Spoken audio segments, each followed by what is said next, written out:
ഇന്ന് ഏറ്റവും നല്ല ബ്രാൻഡുകൾ തരുന്ന പ്രോഡക്റ്റേക്കാളും ഫങ്ഷനാലിറ്റി കൂടുതലുള്ള പ്രോഡക്റ്റുകൾ നിങ്ങൾക്ക് ഒരുപക്ഷെ ഇമ്പോർട്ടഡ് ആയിട്ട് കിട്ടാം അല്ലേ.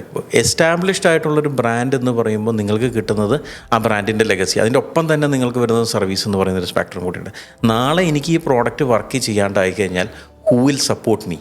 എനിക്കതൊന്ന് മാറ്റി വെക്കണം, ഇതിനൊരു സപ്പോർട്ട് കിട്ടണം, ഇതിനൊരു സർവീസ് കിട്ടണം, ഇതിനൊരു സ്പെയർ കിട്ടണം.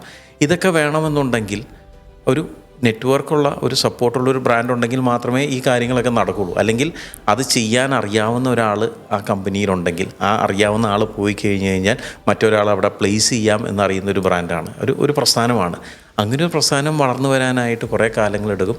അതാണ് എപ്പോഴും നിങ്ങൾക്കൊരു ബ്രാൻഡ് തരുന്നത്. XYZ ഏത് ബ്രാൻഡും ആയിക്കോട്ടെ, ആ ബ്രാൻഡ് കാലങ്ങളോളം നിന്ന് അതിനൊരു സ്പേസ് ഉണ്ടാക്കിയെടുത്തിട്ടുണ്ടെങ്കിൽ അവർ കടന്നു പോയിരിക്കുന്ന ഇങ്ങനെയുള്ള കാര്യങ്ങളൊക്കെ ചെയ്തിട്ടാണ്. ആ കസ്റ്റമറിന് ഒരു 10 കൊല്ലം കഴിഞ്ഞിട്ടാണെങ്കിലും അവന് ഹാപ്പി ആയിട്ടിരിക്കാം എന്നുള്ള സപ്പോർട്ട് കൊടുക്കുമ്പോഴാണ്. അതല്ലാണ്ട് ഞാൻ ഇന്ന് പുറത്ത് പോയിട്ട് വലിയൊരു ബ്രാൻഡ് കൊണ്ടുവന്നു, ആ ബ്രാൻഡിന് കമ്പനി ഇന്ത്യയിൽ പ്രസൻസ് ഇല്ല, വിവേകാണത് തരുന്നതെന്ന് പറഞ്ഞു കഴിഞ്ഞാൽ വിവേകിന് ഒരിക്കലും അത്രയും വലിയൊരു സർവീസ് കൊടുക്കാൻ പറ്റില്ല. പ്രോഡക്റ്റ് 5 സ്റ്റാർ പ്രോഡക്റ്റ് ആയിരിക്കും. സർവീസ് കൊടുക്കുന്നതും സപ്പോർട്ട് കൊടുക്കുന്നതും ഡെലിവറി കൊടുക്കുന്നതും നാളെ വിളിക്കേണ്ടതും വിവേകിനെയാണെങ്കിൽ ആ പ്രോഡക്റ്റിൻ്റെ ലൈഫ് ലോങ് നിങ്ങൾക്ക് എവിടെയെങ്കിലും ഒരു റോഡ് ബ്ലോക്ക് വന്ന് വിവേക് വേറൊരു ബിസിനസ്സിലേക്ക് പോയി കഴിഞ്ഞാൽ യു വിൽ ബി സ്റ്റക്ക്.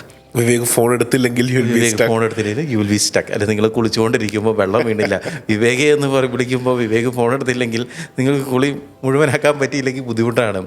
അപ്പോൾ അങ്ങനെയുള്ള വലിയ ബ്രാൻഡ് ആണെങ്കിൽ എനിക്ക് കുളി മുഴുവിപ്പിക്കണമെങ്കിൽ ബുദ്ധിമുട്ടുമല്ലോ. അപ്പം തന്നെ അത് ബുദ്ധിമുട്ടും. ഈ നിങ്ങൾ കുളി മുഴുവനാക്കാണ്ട് നിങ്ങൾ ഇറങ്ങി നിങ്ങൾ 3 ദിവസത്തേക്ക് കുളിക്കാണ്ടിരിക്കണമെങ്കിൽ അത് ഭയങ്കര ബുദ്ധിമുട്ടല്ലേ? അതെ, നിങ്ങൾക്കല്ല, നിങ്ങളുടെ കൂടെയുള്ളവർക്ക് അത് ഭയങ്കര ബുദ്ധിമുട്ടാണ്.